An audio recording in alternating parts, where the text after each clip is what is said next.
Hello friend, welcome back to my channel. आज हम बहुत ही प्यारी, बहुत ही टेस्टी सी रेसिपी लेके आए हैं, जिसको हम बनाने वाले हैं घर की कुछ बेसिक सी चीज़ों से, साथ ही साथ बहुत ही हेल्दी भी होने वाली। तो इसके लिए मैंने सोयाबीन की बड़ियों को गर्म पानी में भिगो दिया था थोड़ी देर के लिए, फिर उसमें से निकाल के फिर मैंने इसको मिक्सी के जार में डाला।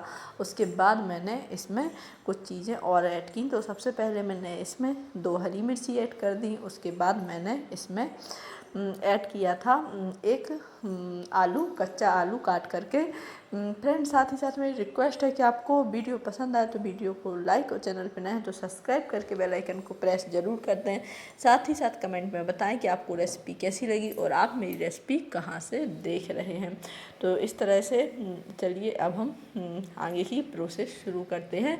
तो साथ ही मैंने इसमें डाला था सूजी, जो कि मैंने 1 से 1.5 चम्मच सूजी ऐड किया था। उसके बाद मैंने इसमें कच्चा आलू बारीक चॉप करके ऐड किया है। फ्रेंड, आपके पास अगर छोटा छोटा आलू तो आप 2 भी कर सकते हैं। मेरे पास बड़ा आलू था जो कि मैंने छील के पहले से रखा था, तो मैंने एक ही आलू इसमें बारीक चॉप करके ऐड किया है। और फ्रेंड, इसको स्टेप बाय स्टेप फॉलो करें, तभी आप इसको परफेक्ट बना पाएंगे। नहीं तो अगर आप इसको स्किप करके बनाएंगे तो छोटी छोटी चीज़ें अगर मिस हो जाएंगी तो आप इसको परफेक्ट नहीं बना पाएंगे। तो इस तरह से मैंने इनको आलू को काट के ऐड कर दिया था। उसके बाद मैंने 1 इंच के समथिंग अदरक के टुकड़े को ऐड किया है। अदरक आप चाहें तो ऑप्शनल है, डालना चाहते हैं तो डाल सकते हैं, नहीं तो आप इसको स्किप कर सकते हैं। साथ ही अगर आप लहसुन वगैरह भी खाते हैं तो लहसुन को भी इसमें ऐड कर सकते हैं। और इसमें अब मैंने इनको पीसना है, तो इसमें फ्रेंड पानी ऐड करना है, जो कि स्किप हो गया। तो थोड़ा सा पानी जितना में पिस जाए आपका उतना ही पानी इसमें ऐड कर देना है। उसके बाद थोड़ा सा पानी मैंने इसमें मिक्सी के जार में ऐड करके और उसको डाल दिया था। तो इस बात का ध्यान रखना कि पानी ज़्यादा ना हो, बस मीडियम थोड़ा सा ही पानी आपको लेना है, ताकि रेसिपी बनाने में बाद में कोई भी दिक्कत ना हो। तो इस तरह से मैंने इसमें थोड़ा सा और पानी डाल के जो है वो मैंने इसमें डाल दिया था। उसके बाद इसको अच्छे से डालने के बाद पानी को मिक्स कर दिया था। उसके बाद मैंने इसमें ऐड किया है भुने हुए जीरे का पाउडर। अगर आपके पास भुना हुआ जीरा नहीं है फ्रेंड, तो पीसते टाइम आप साबुत जीरा भी इसमें ऐड कर सकते हैं, या फिर अभी भी खड़ा साबुत जीरा ऐड कर सकते हैं।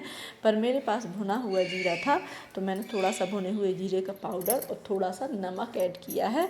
और बस मैंने इतनी ही चीज़ें ऐड करके इनको अच्छे से मिक्स कर दिया है, ताकि ये अच्छे से मिक्स हो जाए। और इनको साथ ही मेरी फिर से रिक्वेस्ट है कि वीडियो पसंद आए तो वीडियो को लाइक और चैनल को सब्सक्राइब करके बेल आइकन को प्रेस करना बिल्कुल भी मत भूलें। और साथ ही साथ कमेंट में भी बताएं कि आपको वीडियो कैसा लगा। आप इसमें चिली फ्लेक्स वगैरह भी ऐड कर सकते हैं, पर मैंने इतनी ही चीज़ें ऐड करके और इसको अच्छे से मिक्स कर दिया था। और अब हम इनको मिक्स करने के बाद हम क्या करेंगे कि आगे की प्रोसेस शुरू करेंगे। तो पहले अच्छे से मिक्स ज़रूर से कर लेना है फ्रेंड। उसके बाद क्या करना है, मैंने तवे को गरम कर लिया था और उसमें एक एक करके इनको इस तरह से फैला दिया था। फैलाने के बाद इस तरह से पलटते हुए एकदम जाली वाला बनता है। बस तवे में तेल लगा के और इसको अच्छे से सेंक लें। और इनको पलटते टाइम ध्यान रखें थोड़ा सा कि थोड़ा सा जल्दी पलट दें, ताकि ये थोड़ा सा जल ना पाए। मेरा थोड़ा सा टाइम लग गया था, इसलिए इनको थोड़ा सा जल्दी जल्दी पलट के इस तरह से सेंक के हम नाश्ता बना के तैयार कर लेंगे। तो फ्रेंड, मेरी फिर से रिक्वेस्ट है कि वीडियो को लाइक और चैनल को सब्सक्राइब जरूर कर दें। और आप मेरा वीडियो कहाँ से देख रहे हैं कमेंट करके ज़रूर बताएं।